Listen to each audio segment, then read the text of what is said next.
Thank you for joining Family Caregiver Alliance for Trust It or Trash It, Techniques for Evaluating Health News Stories. I'm Calvin at FCN, your host for today, and over 4 decades, Family Caregiver Alliance has been working across the Bay Area and the nation to improve the well-being of family caregivers. We offer support through consultations, classes, workshops, publications, retreats, research, and advocacy. If you'd like to learn more about us or access our online resource center, CareNav, please visit us at caregiver.org. Now, during the webinar, your phones or mics are going to be muted, so if you have any questions, you can ask them by using the Zoom Q&A box. And we will answer as many questions as we can at the end of the webinar. And we'll also be asking if you could give a little bit of feedback via SurveyMonkey, so we'd certainly appreciate if you could fill that out and let us know how we did. Today's presenter is Liz Dykman. She is the Executive Director of Plane Tree Health Library. Teaching information search skills has been a focus of Liz's career as a librarian over several decades, and that fits perfectly with the Plane Tree Health Library's mission to guide people to trustworthy health information so they can advocate for better healthcare for themselves, their families, and their communities. Liz is certified as a consumer health information specialist with the Medical Library Association and has recently completed the World Health Organization's infodemic management training. And now I'd like to welcome our guest Liz and turn it over to her. Great. Thank you, Calvin, and welcome everybody to this program. So this is basic information about who we are and what this is going to be today. I want to give you a little bit of background on Plane Tree Health Library so you know where I'm coming from. Part of what's important in these programs is transparency to know where the information is coming from. So I think it's important you should know who we are and what our particular interest in this topic is. Plane Tree Health Library has been here in the Silicon Valley since 1989, and we're a free library of health information aimed at the consumers and patients, though we're not necessarily serving the medical professionals. And our mission is to empower individuals, families, and communities to take care of their health and their well-being. We've now moved all online in this world, rather than having a brick and mortar library. And that's our URL at the bottom, planetree-sv.org. We're specializing in a couple of areas right now, and one of them is family caregiving, and another is issues around later life. So we've got a lot of resources for people who are concerned about those areas. This is me. So if you need to reach me or want to reach me, feel free to email me at that email address, lease@planetree-sv.org. And as I said in the bio, thank you, Calvin, for that introduction. I've been a reference librarian for many decades. This is my passion, is helping people answer their questions. If you have specific questions that brought you to this program today, please put them in the chat and I'll try to get to them as we go through this presentation. We'll save some time for Q&A at the end, but also feel free, if it's a more personal question, to email me. We want to preserve your privacy and confidentiality too. So why are we doing this program in the first place?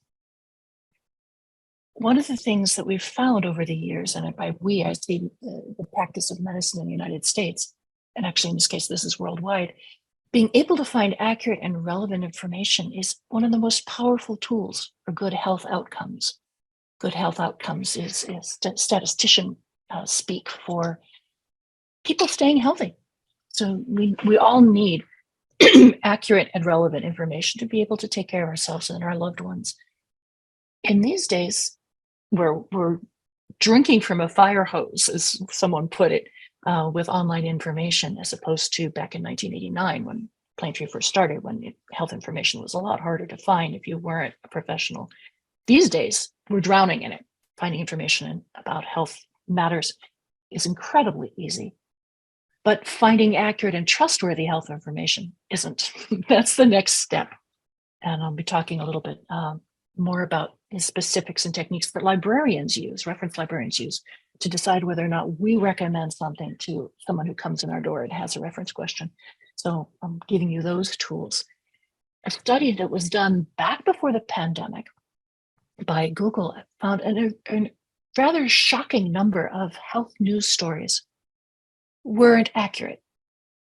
They may have missed some details. Maybe they put a spin on it that wasn't actually really what the story was about. So it's kind of scary that even before health information became so politically polarized, the possibilities of getting things wrong in your average news blurb or news bite is too easy. And so a lot of what I'm going to be talking about is how do we tease out behind what's the story behind this story if you see a news story that interests you. I want to start up by asking you guys questions. When we look for answers for our questions, we've got lots of options. Things show up on our radar by watching the news on television or internet videos that come by. Maybe it's something that shows up as a sidebar in your social media feed. Listening to the news on radio, for those of us who still listen to radio, podcasts, reading the news, print or online. But it also, we find out about health matters by talking to friends, families, support groups. And we also find out about health matters for talking to an expert, talking to our healthcare providers. The trick is how we get our information determines how easy it is to fact check it. Think about that for a minute. If you hear it over the radio, how do you spell that word? What was that again? Unless you're there able to take detailed notes at the time, we have a sort of a fuzzy memory of what that was. Likewise, if we're talking to friends or family, we can get things a little bit, they may misunderstand something that they tell us and so on and so forth. So if we can find information that's already in print in some format, whether it's online or on paper, it's a lot easier to fact check it. Hopefully we'll have spelling of the person's name or the research study that was involved in it. We can actually spell the particular medical condition they're talking about. Medical jargon is not easy to understand necessarily, much less spell. And we have it, especially when it comes to drug names and things like that. So, and I want to pause here and just see, Calvin, if you see somebody coming up in the chat, if you wouldn't mind just interrupting me as I go with a question, because I would really appreciate that. Sure. Great. So if you have questions about this, please do chime in the chat. So what I'm going to suggest do, and I'm going to make this go as easier to see, is there's a fact-checking process that we can do for ourselves. That the acronym for it is SIFT, as in you're sifting through to find the truth. And that stands for stop to consider, investigate, find, and then sometimes I think of it as track or I think of it as trace. So those steps are, first of all, stopping to consider is to double check and just say, hey, wait a minute, do I really understand what that news bite is actually saying, what that press release is about? Has it already been fact checked? Is also one of the things to look at. Why reinvent the wheel if someone else has already looked at that? Investigate is how we can go through and actually interrogate, it's another I word, the source of the information to find out more about where it came from, who wrote it, what their particular agenda might be. And then find is something that we call lateral searching, or looking for other sources of information to see if they confirm or contradict, excuse me, what the source is saying. And the track or trace is to see if you can find where those quotes came from, where that original study or research report came from, so you can look at it for yourself. Or if you're looking at images, and this is increasingly important in news in general, where we see pictures that are used to move our emotions and get us to immediately react to something rather than thinking it through. There are ways to actually track back images to their original source to say, is this really a photograph of what we thought that was? So I'll go into all of these in more detail, but this just wanted to introduce that SIFT acronym as a handy way to remind it. So, fact checking. There are sources out there that already do fact checking for us in some areas, not everything, but by a long shot, but there's some useful places to go. And as I said, you don't need to reinvent the wheel. On our guide, this is actually a snapshot of a piece from our online collections. We talk up here, give you links to a number of existing fact-checking sources. There's a Snopes channel for medicine.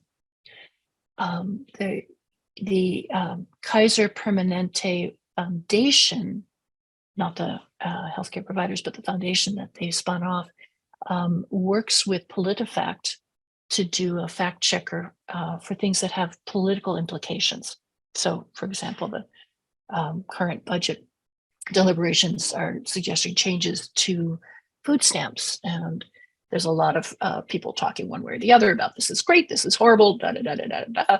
PolitiFact would be a good place to look to fact check to see just how much does this cost and who's eligible and who does it really benefit. There's also something called Ask SciCheck, and that's more interested in science and public policy. So here's where you'll find information, fact-checking articles about, say, water quality or wildfire risk or things like that. And then because nutrition is so notoriously, information on nutrition is so notoriously unreliable, there's a great resource that checks current fad diets to see if they really work or don't. So if we go through this program, as Calvin mentioned, I have a link for a survey at the very end, and we'll put that in the chat as well. And if you fill out that survey and give me your email address, I can send you URLs to all of these. We have a handout to go with this program with the actual URL spelled out with an embedded link, so you can take a look at that. And then it's been incredibly challenging to fact check information about COVID. It's too new, so very new. We're still learning so much about this disease and so much we don't know. But our online collections on COVID and coronavirus, this is Plaintree Health Library's online collections of reliable links about this disease, the pandemic, does have a number of sources of information. So if you have questions, for example, about fact checking what mRNA vaccine production is all about, we'll send you to a valid, accurate link on how that works. So that's another place to go to look if you have a question about that. Okay. And so one of the places we always suggest to do is see if somebody's already reviewed it. But if they haven't, the next step is to go to that I word, to investigate it and to evaluate it. And investigating sources here, you're playing reporter. You're asking the who, what, when, where, how questions for those of us who remember that from school, where we were taught how to write as if we were news reporting. Standard questions that you always want to ask of a source. When was it written? How old is it? When was the research done? So it might be a recent article, but it's based on research that was done 10 or 20 years ago. And one of the things you're going to wonder is there something more recent that may either support it or contradict it? Another question is who wrote it? And this is a major issue. Is it written by somebody who has a medical degree? Is it written by somebody who has some sort of scientific experience? Or is it written by simply a news staffer who's trying to pull it together out of a press release? Is there one author, or is there a team of journalists working on it together? Are there signs it was actually written by a person, like they give a person's name, and not a ChatGPT? This is something new we need to start thinking about and worrying about as ChatGPT gets used to generate text more and more. It becomes more popular. So we want to find out about the credentials of the author or authors, if we can find that out. Another question is who published it? And by publish, I mean who's sending out the information. What news station, if it's a news report on the television, or what podcast, who's putting out that podcast, or whose website does it appear on?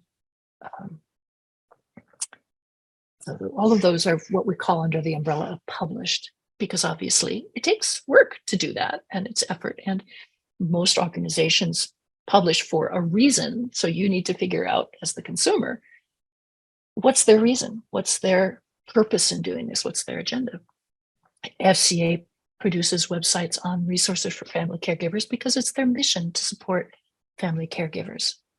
our mission as Plain Tree Health Library is to support people making wise decisions for themselves and their families. So that's why we publish. That's different from an ad that you might see on television for a new prescription medication. There, they're trying to make money off of a new selling you a new medication. So very different purpose there. Another question you want to ask when it comes to scientific research of any kind, especially for medicine, is where did they get their medical facts or the research study, the research findings that they're reporting on? Where did that come from? And then another question you want to ask is if it was, is who paid for the news story? Is it a sponsored story or is it an advertisement? You'll see in print pieces, I don't know how many of you, for example, get the AARP newsletter, but sometimes their stories are advertisements, paid advertisements, and they'll put at the top, this is an advertisement. It's kind of small print, you need to look for it, but that's an important thing to keep in mind as we're investigating sources.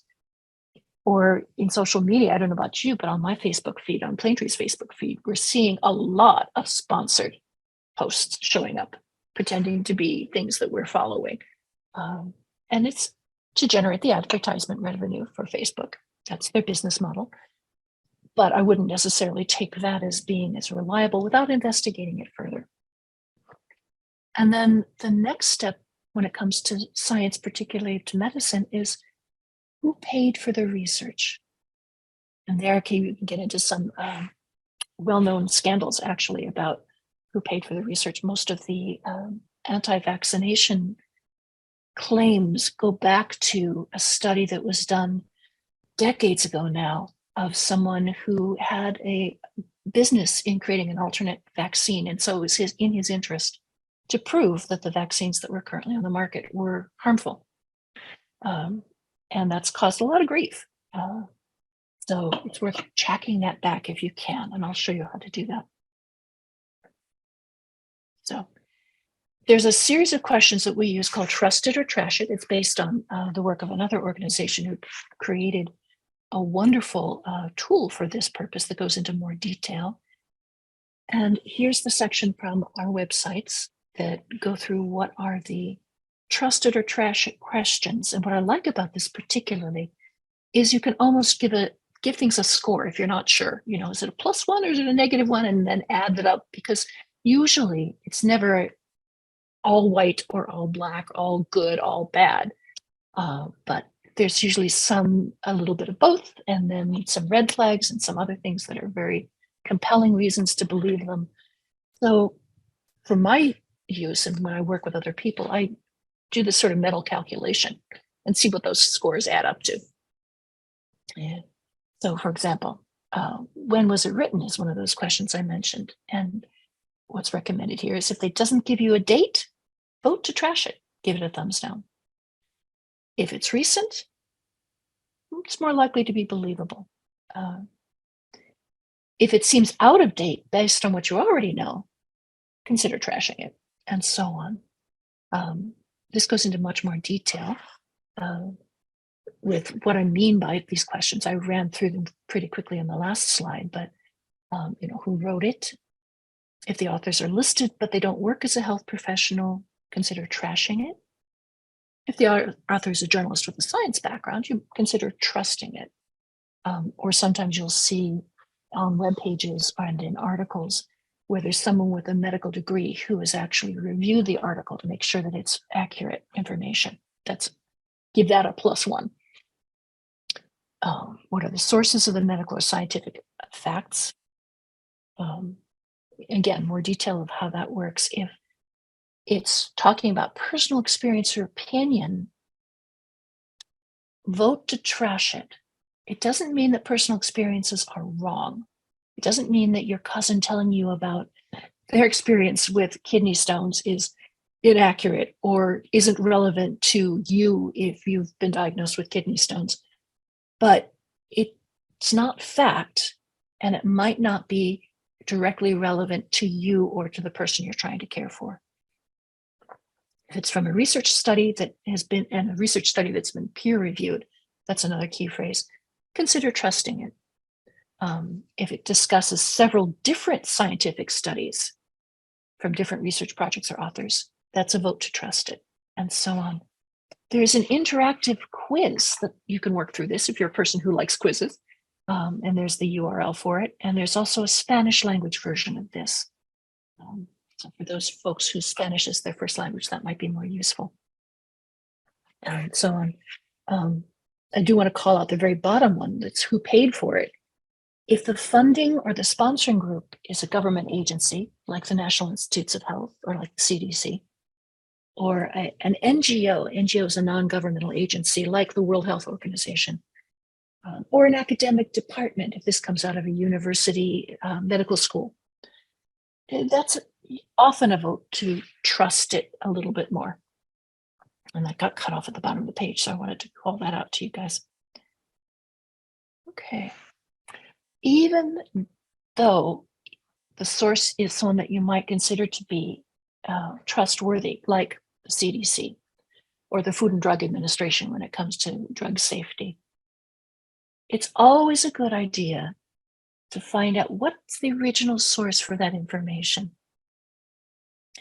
This is particularly important when news bites stories are based on a research report.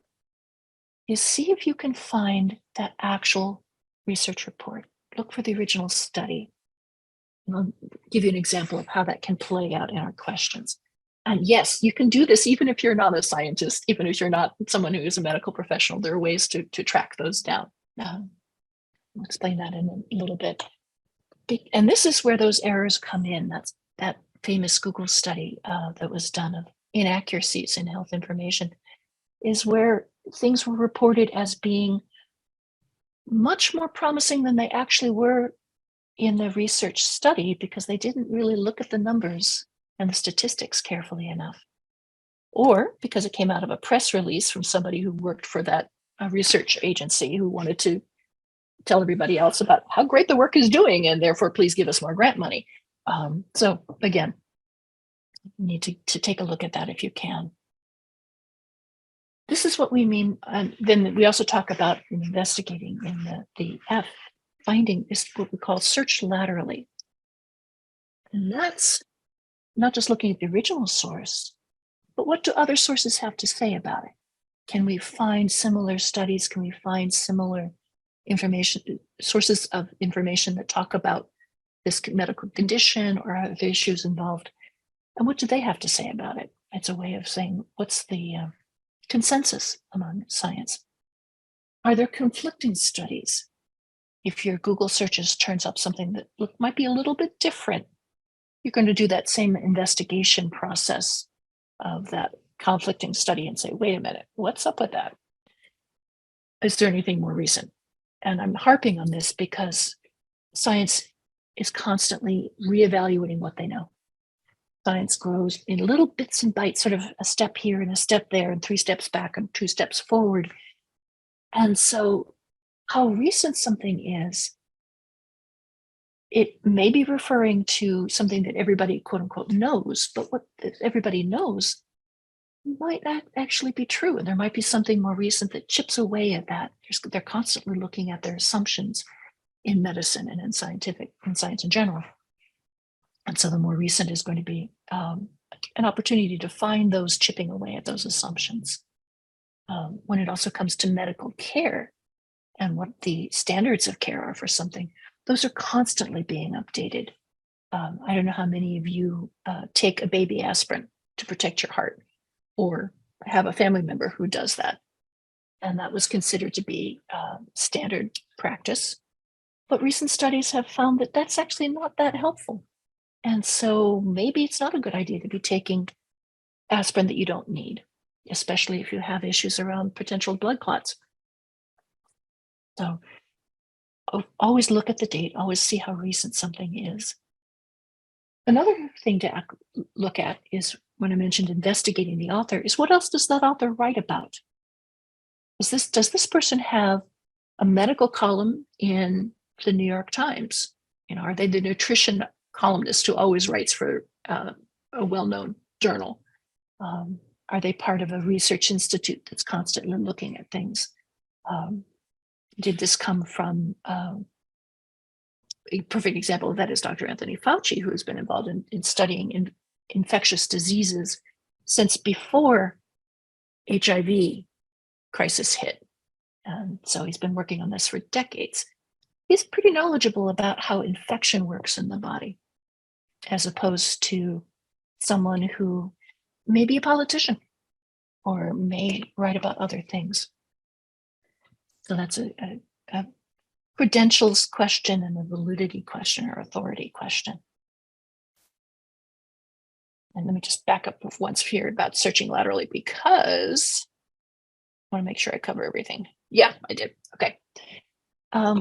You can, I mentioned doing Google searches, you can go online and just put in a search engine, whether it's Google or Chrome or Bing or whatever you use, and search for key phrases.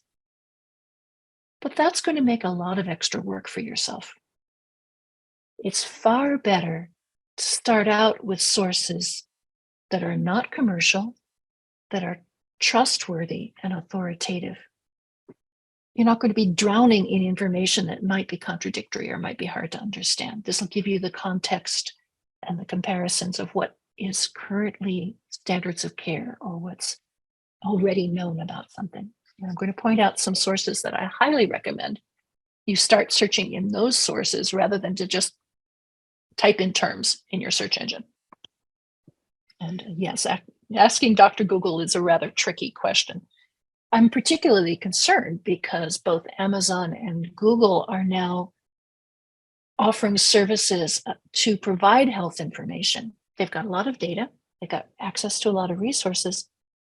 I'm not sure that they necessarily have the understanding of health and medicine and science behind it to provide you with information you can trust. So instead, what I recommend you look for, if it's a medical question, a question about a medical condition or about a treatment or a drug or a medical procedure, the two best sources I would suggest you start with, one is Medline Plus and the other is Health Finder. These are both provided by the US government. Excuse me, Medline Plus is from the National Institutes of Health and the National Library of Medicine, and Health Finder is from Department of Health and Human Services. And I'll give you an example of what they look like. And we'll have these URLs for you on the handout sheet if you give us your email address in that survey form. Here's Medline Plus. As you can see up here, I did a really quick search on Parkinson's disease. And what they have to offer, let's say, imagine that, your parent has just been diagnosed with Parkinson's or might have Parkinson's, or if there's a family history of Parkinson's and you're concerned. Here are all the different types of information they have to offer, that there are articles from medical encyclopedias about it. There's what they call health topics, and this is what you see here in this box here. It's a really quick summary of what causes it, what we know about it. What are the tests that are used to test for Parkinson's? What's the genetic component to it? Because it does seem to run in families. What are the drugs or the supplements? Supplements in this case means vitamins. In some cases, herbal medications that are used to help people with Parkinson's. What are some, maybe there's a dietary component. What are some healthy recipes about it? And they have information in many different languages. You can see there's an Espanol version of Medline Plus right there, but they also will have materials in Mandarin, Vietnamese, Tagalog, and some of the other major languages spoken in the US. So great place to start for context, for comparisons, for an understanding. This is Health Finder, also in English and Spanish. You see there's a link to the Espanol version. This is more interested in healthy living as opposed to giving information about specific disease states or disease conditions. So great source to find information about pregnancy, about mental health, about nutrition, about vaccines, and also major health issues for people in the US, cancer, diabetes, heart health. Those are some of the major causes of death in the US. So things that we're very concerned about, understandably. So this is another really worthwhile source to look at. And here's the URLs for it. So I would recommend starting out in one of these rather than to just put in Parkinson's or measles vaccine or doing a search in Google on that. And I see that there's something in the chat. Let's see. Right. And Anne mentions that a medical research position should be amended to be a medical research position that's relevant to the issue when we're talking about checking out authors. Absolutely true, Anne. You know, there are doctors who will venture, people with MDs who will venture opinions about all kinds of things that they're not necessarily accredited and credentialed in. You know, like anybody else, they have plenty of opinions. So that's something you'd want to look at. Okay. Let's see the next. When it comes to questions about giving care, there's some fabulous sources out there. And I want to give a special shout out to Family Caregiver Alliance's web pages. They've got a fantastic collection of resources. Likewise, AARP also has a fantastic collection of caregiving resources. There's the Caregiver Action Network and the National Caregivers Library. These are all good places to start searching if you have questions. Let's see. And part of why these are such good sources is they're not for profit. They're reputable, but they're also not trying to make a profit out of the care you're giving. So, for example, you'll find caregiving resources talking about how to deal with a family member with dementia, but it may be coming from an organization that has assisted living facilities. Doesn't mean the information is bad, but I'd want to double check it against something that doesn't have a financial interest in your accepting what they have to say, to see if another resource says something similar, just to make sure that that you can try to sift out what's an attempt to profit from this condition. So here's Family Caregivers Alliance. If you haven't already seen their web pages, definitely suggest you check it out. The health conditions, caring for another, caring for yourself are all great resources. The participate in a study is another wonderful one. I'm going to briefly mention that later on. So absolutely spend time with their resources. There's some fabulous ones here. This is AARP's family caregiving pages, and you can get an idea of what those look like. What AARP specializes in, or is my go-to resource for questions about caregiving costs, about health insurance, coping with Medicare, the financial side of healthcare, as well as other issues around aging well. So that's why I might go to situations where I would go to AARP if I were trying to convince a family member, for example, to decide that it's time to give up driving. And some things to think about. Or if we're worried about how well they're driving, maybe help us find a course that will improve their skills or give them a refresher. So that's part of where I would do that. I wouldn't necessarily go to Medline Plus for that. I would come to AARP for that. But they both have good good and useful information. But this is more efficient. This is the Family Caregiver Alliance, not sorry, the Caregiver Network. And this source focuses on what's your role? You know, what do I need to do? I just realized I'm a family caregiver now. Boom, I'm now taking care of grandmother, or I've been one for years. I'm trying to give care from a distance. I'm trying to help family members who don't necessarily live with me, or it's my job. So that's how they've organized it, as a way by what's your role in things. Another useful way to approach this information. And that might be useful to you if you're trying to sort out what to do, because there may be some sources that are more focused at people who are the designated caregiver versus I'm not the designated caregiver, but I'm trying to support my siblings who are my sister or my brother or my in-laws who are taking care of a family member. that kind of thing. And likewise, I wanted to show you, this is the National Caregivers Library, which is kind of a kitchen sink approach. It's got links to good stuff, but you have to sort of sort through and decide, where do I want to start? This is a lot more like walking into a library and just sort of reading through the shelves as opposed to having a guide to where do you find things. But again, very useful sources for caregivers. And then I wanted to also give some shout out for one of the things I know that family caregivers are always strapped for is, where do you go to find assistance? Are there hotlines? Are there support groups? Are there services available in my neighborhood, in my county, in my state? And we've pulled together on Plaintree Health Library's online collections in our Giving Care collection and our later life planning links to a lot of these agencies. So if you have a question about making sure that your neighbor who has been recently released from the hospital and doesn't have anybody necessarily taking care of them, how do we make sure that they're getting good meals?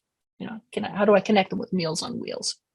We have a link for you for that, and definitely want to include hotlines as some of the information that we're searching for, because that's often where we find the help we need. So let me just see if there's how to best check a caregiver home reputation and record. Vincent, that's a huge question. Thank you for asking that. On our guide, on Plaintree's guide, online collections on giving care, we've put links to a number of places where you can look to see what complaints have been made against a caregiver home, as well as other agencies that are the oversight agencies you can check with. So I would suggest taking a look at our giving care pages, and there's a specific page for that, checking out facilities. So let's see what else is in the Q&A. Jerry says, I noticed the WebMD often comes up when running searches on Google. That is one of the sources that I always double check, because exactly, it's a commercial site. It's marketing to healthcare professionals, trying to get them to use the sponsored drugs, the sponsored medical equipment. So they're selling to healthcare professionals. And that's one of the sources that I always double check to see if I can find, I search laterally to see if I can find something else that confirms or contradicts that. It often comes up in searches because it's very well indexed. But that doesn't necessarily mean that it's the best source of information. Always double check them. Yeah, it's an important point to raise. Okay, let's see. What else?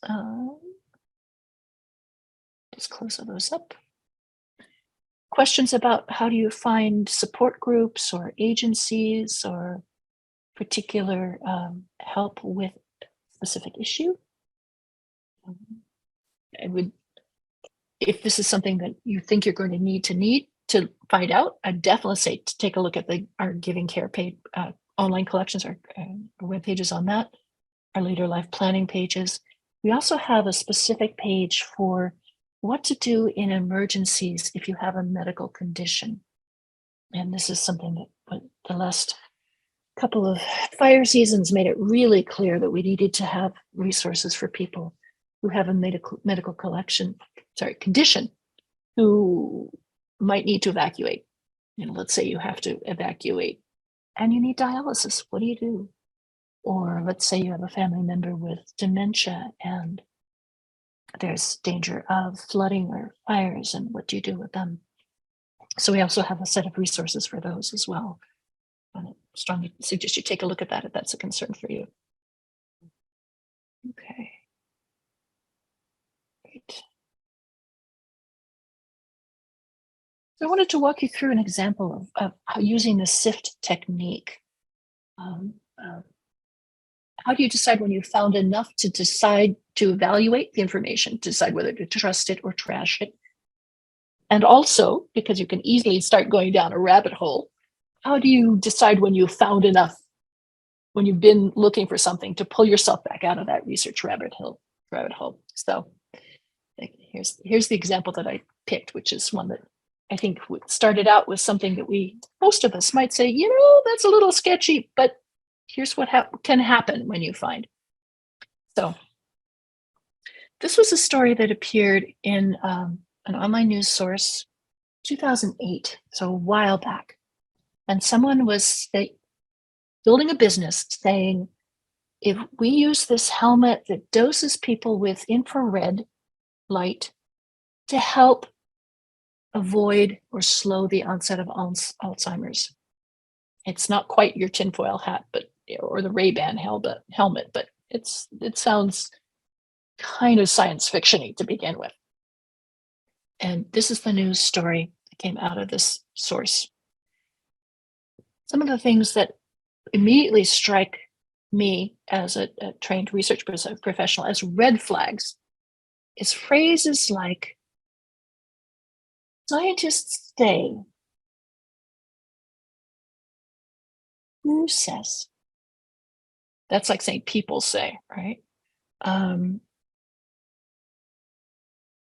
The only person that's quoted here is Dr. Dougal, who is the person who is running the medical research company and is pushing this device. Obviously, he's making these claims. They may or may not be true, but I'd want to find out, does any other research support those claims? And there's no other research listed here as potentially supporting that. Another red flag is when something suggests it will make extreme results, potentially life-changing, that they can reverse the symptoms of dementia. That's a big deal. That's a lot to ask of happening after only 4 weeks. Stop and say, slow down, Sparky. I need to know the details. What's actually the science behind this? Another concern is they do mention a scientific study. It follows a study at the University of Sunderland, which found infrared light can reverse memory loss in mice. The only study mentioned here is one that was done in animals, not people. There's no mention of any clinical trials that involve people or research reports that involve case study or a small sample size or large sample size. So I would not go out, and I would not advise anybody else to go out and start investing in this medical research company, much less trust on this to protect their memory or to stave off Alzheimer's. And I think most people reading that would say, this looks kind of sketchy, unless they're really, really hoping to find a solution, because sometimes hope makes us want to believe things. So this is an easy one, a relatively easy one to use our interrogation or our investigation phrase skills and say, that's a trash it. That's a trash it. That's a trash it. Okay, I don't believe this one. But here's a related study, because I went and looked to see what was more recent than 2008. And here's a study from 2021 talking about wearing helmets emitting near infrared light. So not infrared spectrum only, it's a particular portion of the spectrum, twice a day for 6 minutes. And they're claiming that, so this was a study on people, not mice, so it's a little bit more believable, saying that some people slept better, they may have had more energy or were less anxious. And anxiety is a major issue around dementia and cognitive decline. So that's not just, hey, it makes them feel better. This is a serious concern. But there are a handful of red flags in this one as well. We do have an author written here who we'd want to find out, does Stacy Burling have any particular relationship with this study? Or, how did they find out about it? It was conducted by a team included by someone who has a PhD in educational psychology and also a neurosurgeon. Okay, there was a research study published, they say, in the journal Aging and Disease. And this neurosurgeon was the principal investigator, meaning he was the one who ran the research study and said he found it quite encouraging. However, that's a red flag if that's the only person who's quoted in a news story. saying, this is a good idea. You'll often see in news studies of any kind of science where they interview somebody and they make a special point of saying this person was not involved in the study as a way of sort of giving a third person view, maybe external validation or confirmation of a story, because the principal investigator of a research study obviously has an interest in touting how important their study was and their exciting new findings. They want someone to give a more objective response to that. And so look to see if there's one of those. There isn't in this study. Another red flag that is really important is that it's a small study. How do we know that? We don't know that from reading this. Where we do know that is by finding the article they mention, that it was published in the journal Aging and Disease. However, this is a red flag by itself because it's a bad citation. You can go and look for the journal Aging and Disease, see their table of contents. This article does not, an article about this does not appear in the February issue. It does appear in the October 2021 issue. And that's where we could find the actual specifications of the research study that was done. And there we find that it was only 57 people who had been diagnosed with mild to moderate dementia. So it's not someone who has, there wasn't anyone involved in the study who has severe dementia or confirmed dementia, because the diagnosis of mild to moderate is done by an analyzing behavior. And it's the best we have at the moment, but it's not necessarily 100% saying this person has Alzheimer's. So it's a matter of people who might have memory issues or other concerns. So it's not clear that it's going to make a difference to people who have Alzheimer's or some other confirmed form of dementia. Coming back to the mistake of saying it was in the February issue instead of the October issue, that also matters because this was published in April. So Stacy Burling couldn't have seen the research report that was published in October of that year. So Stacy was going off of information, presumably from a press release from the organization who was involved in this, or from Baylor Scott and White Health Facility. Often will put out press releases about the great research findings that are coming out of their hospital or their medical facility. So again, Stacy didn't see the research and couldn't judge for herself to see is this accurate? Is this really relevant? Because it was written before the published version of the research was actually came out in print or came out online. Why that matters, because they could easily have just told her about the study and given her information about it, is that if it appears in a journal like Aging and Disease that is peer reviewed, that means that supposedly uninvolved, objective experts in this field have read the article and say, this is scientifically valid. That doesn't mean they like it. It doesn't mean they agree with it. It just means that their methodology is good. This is good science. And for those of us who are not statisticians or aren't experts in techniques of medical research, that's kind of our QA guarantee that someone else who is knowledgeable says, yeah, this is good science. This is believable.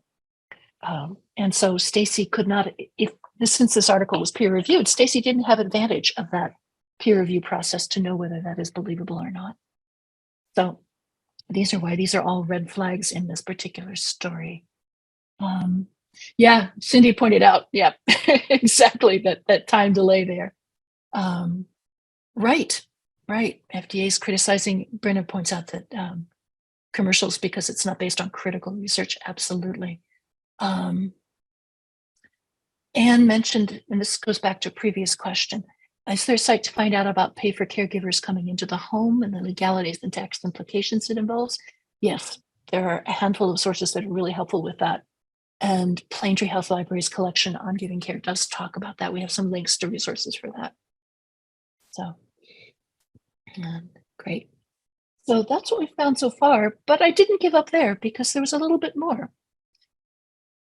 in talking about the peer review process, one of the ways you can know if something has been peer reviewed is if you find an article, in this case, this is a research report, where it says right there, it was received in August of 21. It was revised. So they made some editorial changes. The editors looked at it. It was accepted for publication. So at least the editors of this source decided it was worthy of being publishing.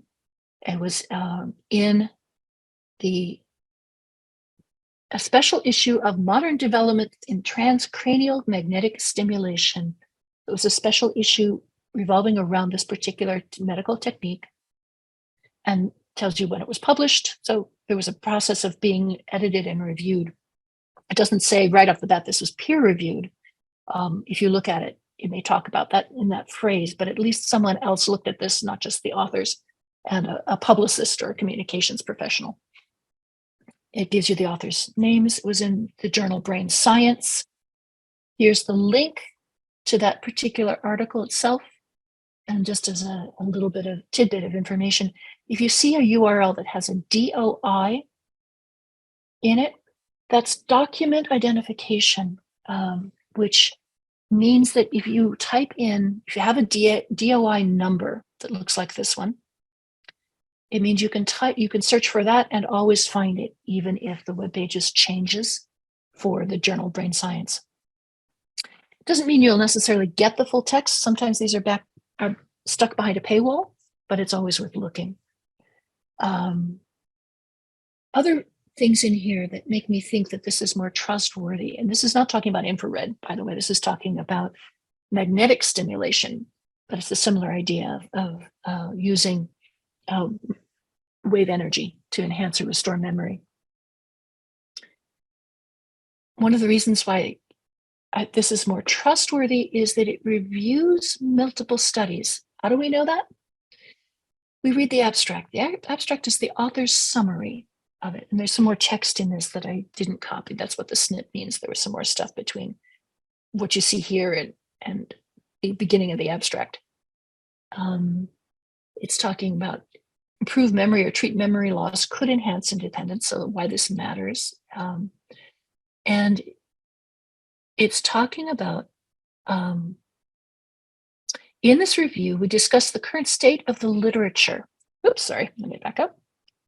That phrase, state of the literature, or sometimes the phrase is systemic review, or meta-analysis, or research review.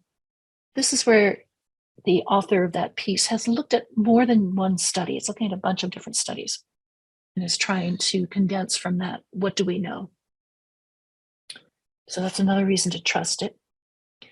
And it says, specifically, if you unpack the language, that TMS, transcranial magnetic stimulation, may offer tools to design new interventional studies, improved reproducibility, greater likelihood of successful translation to clinical settings. What that all translates to in plain language is they may be useful. We don't know yet whether we can use this technique to treat people. That's what the successful translation to clinical settings means. We don't know yet if it's safe to use it on people and whether it actually is useful in treating people. They found that by looking at these multiple studies, there's significant challenges, lots of reasons to be skeptical, but there might be some promise there. Keep an eye out for it if this is something that interests you. But it's not going to be a treatment. It's going to be available to use in the next couple of years yet. It may take decades before this is actually something that is used in treatment. And that's how science advances, step by step, bit by bit. Interesting idea for an interesting idea. Well, maybe not. It has to go through multiple iterations of studies to find out if this can actually be used to treat people. So I hope this is useful as a way of sort of unpacking for you how librarians go about investigating a source to decide, are there red flags, are there reasons to trust it or to trash it. Just take a look. Okay, some great resources listed in the Q&A. Right. Tara asks about efficacy of a particular drug or particular condition. One of the places you're going to want to take a look, Tara, is the Food and Drug Administration. When it comes to medications, they're the ones who decide on what a particular drug can be used to treat somebody for. Is it approved for use on people? This is why it was a big deal when the FDA approved COVID vaccines, because the organization says it's safe for people.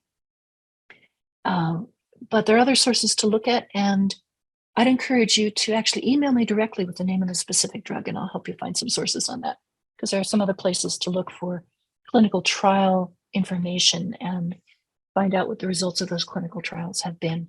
It's a good point. Let's see, what else do I want to tell you about?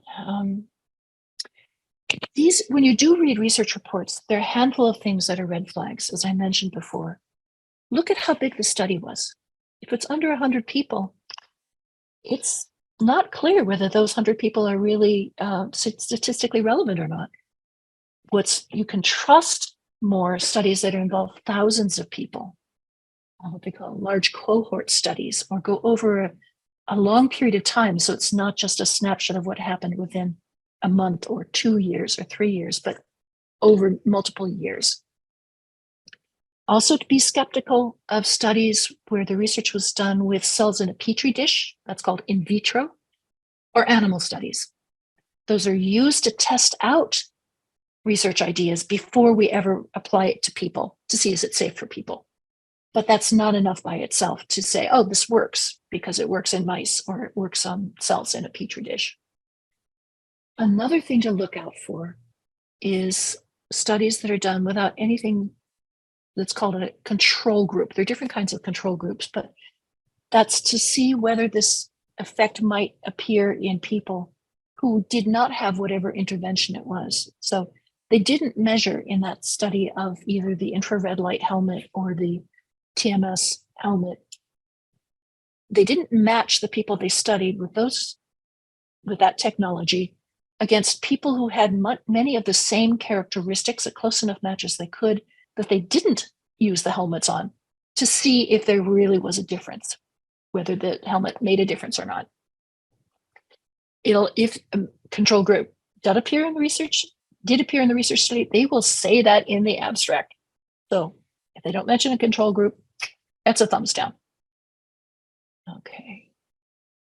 And another thing to spend a little bit of time on is issues around health risk. I won't go into this in great detail, but this is a snapshot from our webpage on evaluating health information and deciphering medical research to help you figure out what does it mean when it says that a new drug lowers the risk of heart attack by 50%.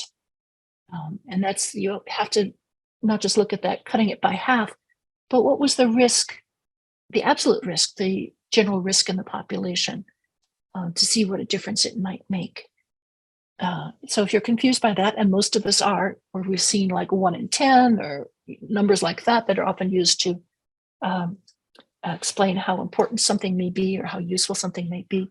There's a wonderful video that we've linked from our web pages from the National Center for Complementary and Integrative Health, and it's what NCCIH is, that goes into detail about how to understand those. But definitely take a look at that. And this is where spin often comes into news studies, because someone will look at that and say, whoa, it cuts the risk of heart attack by 50%. That's important. But if the people they're working with only have an absolute risk without it of 2%, that's 2 people out of 100, cutting that by 50% means that only one less person got it. That one person may not be statistically relevant. This is why we need to find out what the absolute risk is and then take a look at what they report is making a difference in the absolute risk. So especially with looking at a new drug or reports of a new treatment, you're going to want to ask what are the risks, and ask what's the absolute risk, as well as the risk of improvement or risk of adverse effect that you get. This comes up a lot with cancer patients. This is because we try so much experimental work on cancer patients. So be sure you ask that, and make sure that the healthcare professionals are helping run through the numbers with you, that you can understand it. Okay. Some key phrases to look for if we're looking for medical care, caring for somebody, treating somebody, not research in healthcare. Is it what they call evidence-based practice? What that means is that is there scientific research that backs up this particular form of treatment, as opposed to, well, that's what we've always done. You know, when they start talking about the art of healing and the art of medicine, yes, art and intuition and tradition have a place, but we want to know, is there research that says this is really accurate? So that point I made earlier about taking the baby aspirin, what we found is by studying people over time, large studies, is that extra bit of aspirin doesn't really make a difference in protecting people against blood clots and therefore strokes or ischemic events. So look for that phrase, evidence-based practice. Another important phrase to look for is comparative research, and there's some of the ones that I mentioned earlier. Is it a meta-analysis? Is it a systemic review? Is it a comparative study?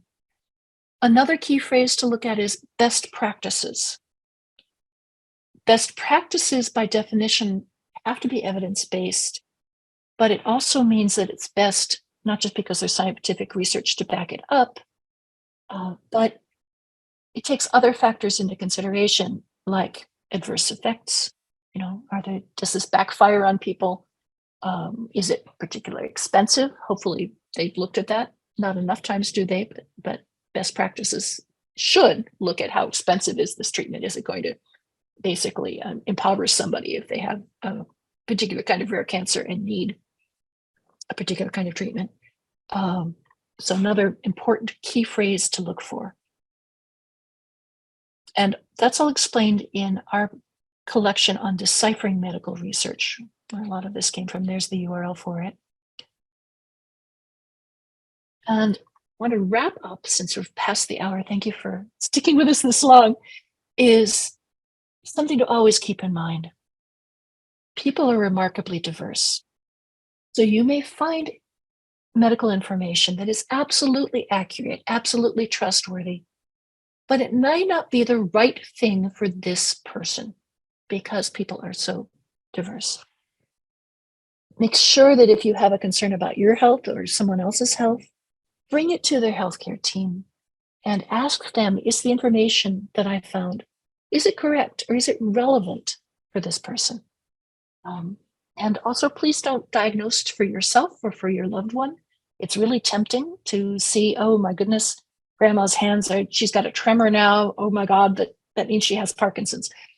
Don't bring that concern to the next time she goes to see her healthcare professional and say, I've noticed this. Could it be an effect of her drugs? Could it be a neurological condition? Could it be something concerning? But don't make the decision for her unless you happen to be a trained diagnostician. So, and that's what I wanted to finish with. This is the URL for our survey, which I would really appreciate your filling out. And as I said, if you leave your email address in the survey, I'll be sure that you get a copy of the slides from this presentation, as well as the handout with all the URLs I mentioned. Kelvin, do we have time to do some more Q&A? What do you think? Sure, yeah, we might have time for a couple questions, definitely. Also, while we do that, would you mind putting the Survey Monkey into the chat so people can just cut and paste? Exactly, I will do that. Sure. Someone commented that about the issue about the baby aspirin was based on studies of men. Yes, that's an important consideration with research. That Kelvin and I were talking about this just earlier.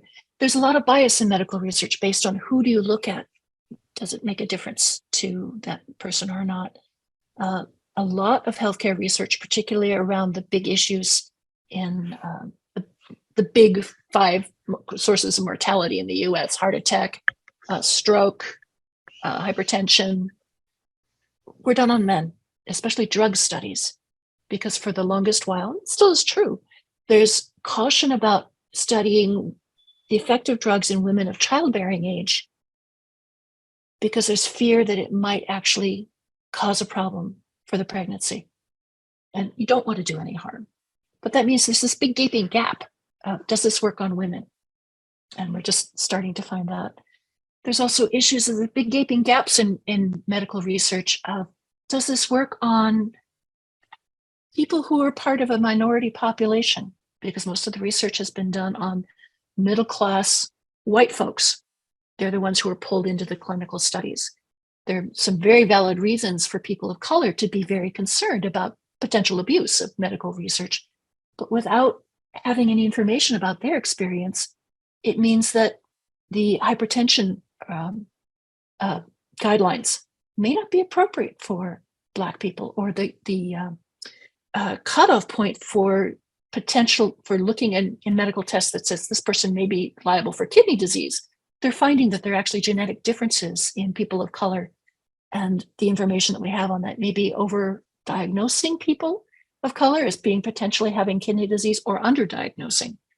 So it's an argument for, if you feel like you have an interest or a need in giving back to the rest of us, to think about enrolling in a medical trial, a clinical trial, or even just what's called the All of Us program, which is an attempt to just enter your information into a huge database for the National Institutes of Health.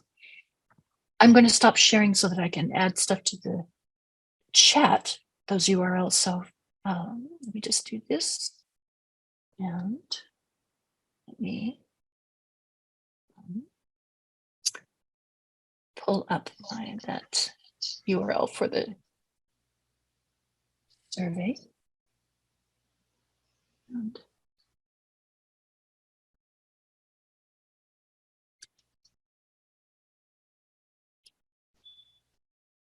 the study, the big effort by the National Institutes of Health to pull in information about more diverse group of people, to fully more better represent people in the United States, is called the All of Us initiative. So if you were to do a search for that,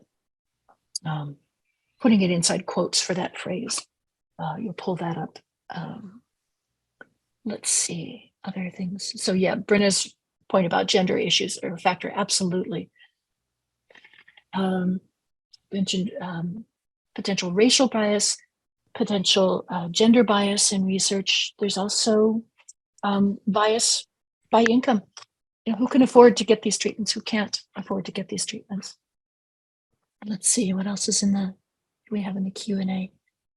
Brenna asked for the copy to evaluate a study. Yes, absolutely. That's in the trusted and trash it. Brenna asked about this. That's the trusted and trash it questions, and I'll get you those links.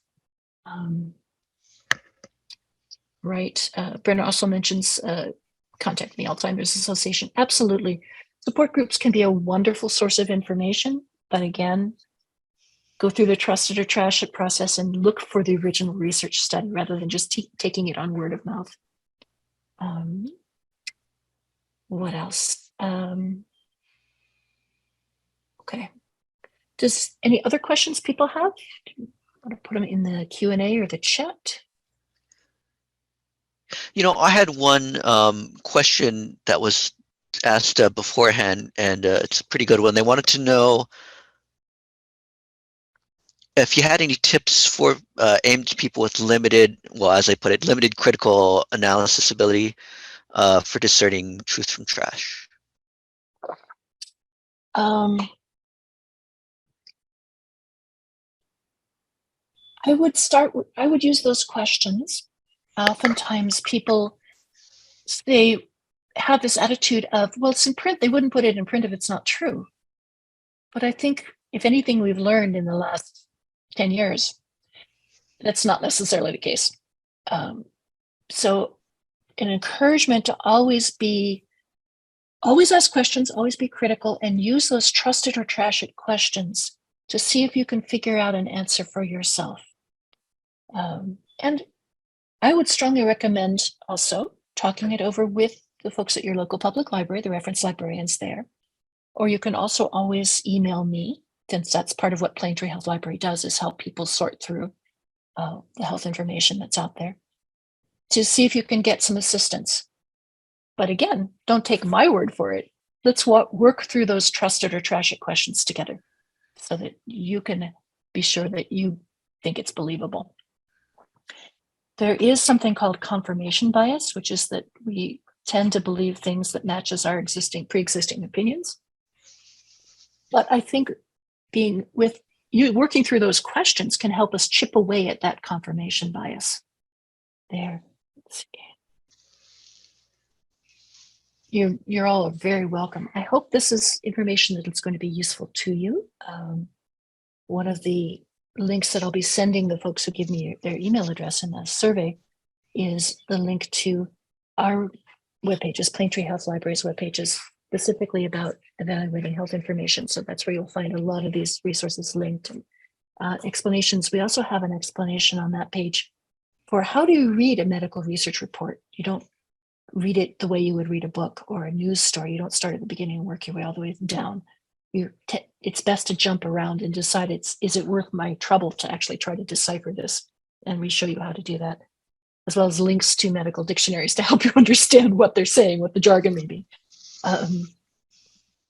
And we're currently working on a video for some of this, so we'll certainly let the FCA know when it's out and available to try to explain some of this interactively.